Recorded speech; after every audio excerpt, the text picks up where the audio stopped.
Assalamualaikum warahmatullahi wabarakatuh. Selamat pagi Bapak Ibu dosen penguji yang saya hormati. Perkenalkan, saya Uli Matakia dengan NIM 12321200041 dari program studi Tadris Bahasa Indonesia. Pada kesempatan ini, saya akan mempresentasikan proposal penelitian saya yang berjudul Pengaruh Model Problem-Based Learning dengan Pemanfaatan Video Animasi Terhadap Keterampilan Membaca Kritis Teks Eksplanasi Siswa Kelas 9 MTS. Baik Bapak Ibu, penelitian ini berangkat dari beberapa permasalahan penting. Yang pertama adalah kita tahu bahwa literasi membaca siswa Indonesia itu masih sangat rendah. Ini dibuktikan dari hasil PISA 2022 yang menunjukkan bahwa skor literasi membaca Indonesia ini hanya 359 poin. Artinya, mayoritas siswa kita ini masih berada di level 1A, yang berarti mereka itu baru mampu memahami makna secara eksplisit atau makna tersurat saja, dan belum sampai ke analisis kritis yang lebih mendalam. Untuk mengatasi masalah ini, diperlukannya ada inovasi pembelajaran yang baru. Maka dari itu, saya mengusulkan integrasi antara model problem-based learning yang menempatkan siswa sebagai pemecah masalah aktif dengan pemanfaatan video animasi yang bisa memvisualisasikan konsep-konsep abstrak menjadi lebih konkret. Khususnya untuk teks eksplanasi, siswa ini dituntut tidak hanya untuk memahami apa yang dijelaskan saja, tetapi juga harus mampu menganalisis hubungan sebab akibatnya, mengevaluasi apakah penjelasannya itu logis atau tidak, dan juga menilai kredibilitas informasi dalam teks. Ini adalah kemampuan membaca kritis yang lebih kompleks.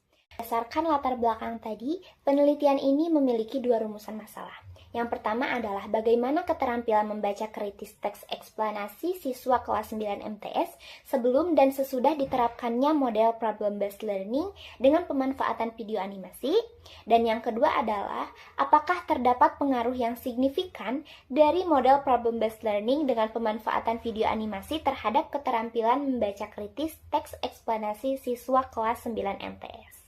Sejalan dengan rumusan masalah yang tadi, tujuan penelitian ini ada dua. Yang pertama adalah untuk mengetahui bagaimana keterampilan membaca kritis teks eksplanasi siswa sebelum dan sesudah diterapkannya model pembelajaran based learning dengan video animasi. Dan yang kedua adalah untuk mengetahui apakah terdapat pengaruh yang signifikan dari model pembelajaran ini terhadap keterampilan membaca kritis siswa. Penelitian ini diharapkan bisa memberikan manfaat baik secara teoritis maupun secara praktis.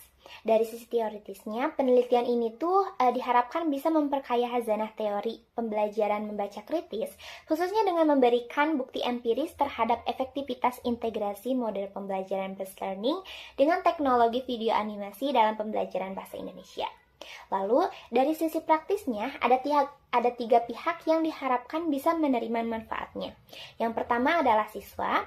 Diharapkan mereka itu bisa mengembangkan keterampilan membaca kritis dengan cara yang lebih menarik dan interaktif.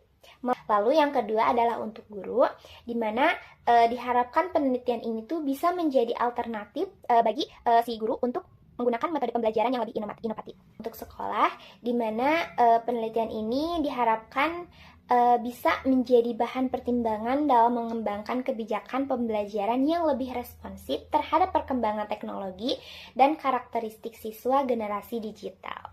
Baik, sekarang saya akan menjelaskan kerangka pemikiran atau alur logika dari penelitian ini.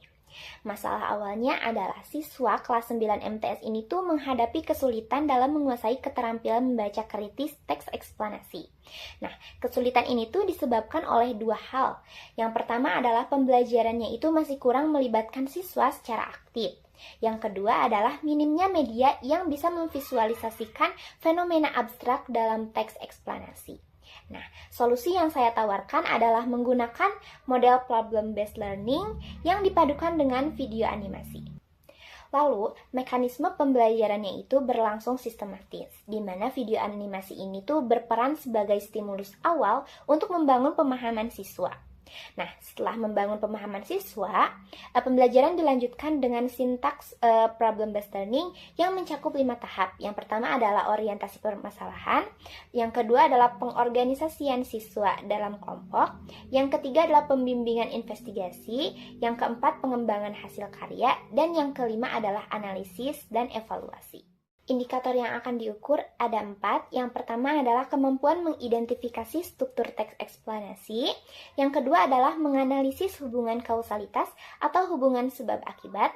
Yang ketiga adalah mengevaluasi kelogisan penjelasan. Dan yang keempat adalah menilai kredibilitas informasi dalam teks. Penelitian ini tentunya tidak berangkat dari nol. Ada beberapa penelitian terdahulu yang mendukung dan menjadi landasan penelitian saya. Yang pertama terkait efektivitas PBL dengan media visual, yaitu ada dari Jauhari dan kawan-kawan tahun 2024 yang membuktikan bahwa PBL berbantuan dengan media audiovisual ini meningkatkan hasil belajar secara signifikan. Kemudian penelitian dari Nofriyadi pada tahun 2022 menunjukkan bahwa peningkatan hasil belajar secara bertahap melalui PBL. Dan yang cukup menarik ada penelitian dari Lelo pada tahun 2023 yang menunjukkan peningkatan ketuntasan yang sangat tinggi dari asalnya 38,09% menjadi 90,48%. Lalu yang kedua terkait pengembangan media video animasi berbasis PBL, yaitu ada penelitian dari Savitri dan Manuaba tahun 2022, di mana mereka tuh menghasilkan video animasi berbasis PBL untuk pembelajaran bahasa Indonesia dengan tingkat validasi yang sangat baik, yaitu mencapai 90-95% dari berbagai pakar. Kemudian dari Mas Sunah tahun 2025, ia mengembangkan video animasi berbasis PBL yang terbukti praktis digunakan dengan validasi 85-88%. Jika peneliti-peneliti sebelumnya lebih banyak fokus kepada hasil belajar umum atau kemampuan menulis, sedangkan di sini saya akan fokus kepada keterampilan membaca kritis yang levelnya itu lebih tinggi pada jenis teks tertentu, yaitu teks eksplanasi dan khususnya pada konteks MTS kelas 9. Penelitian ini dibangun dari 3 landasan teori utama. Yang pertama adalah teori membaca kritis dari Tarigan tahun 1985, di mana Tarigan ini menekankan bahwa membaca bukan sekedar aktivitas memahami teks saja, tetapi juga melibatkan kemampuan menganalisis, mengevaluasi, dan juga menilai informasi secara mendalam. Ini yang saya jadikan sebagai dasar untuk mengembangkan indikator keterampilan membaca kritis.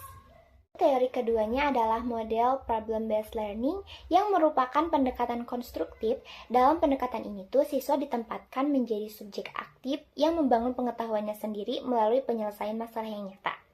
Teori yang ketiga adalah prinsip multimedia dari Savitri dan Manuaba tahun 2022.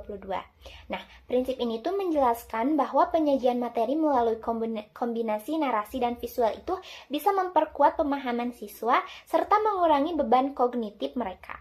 Saya akan menjelaskan metodologi penelitiannya.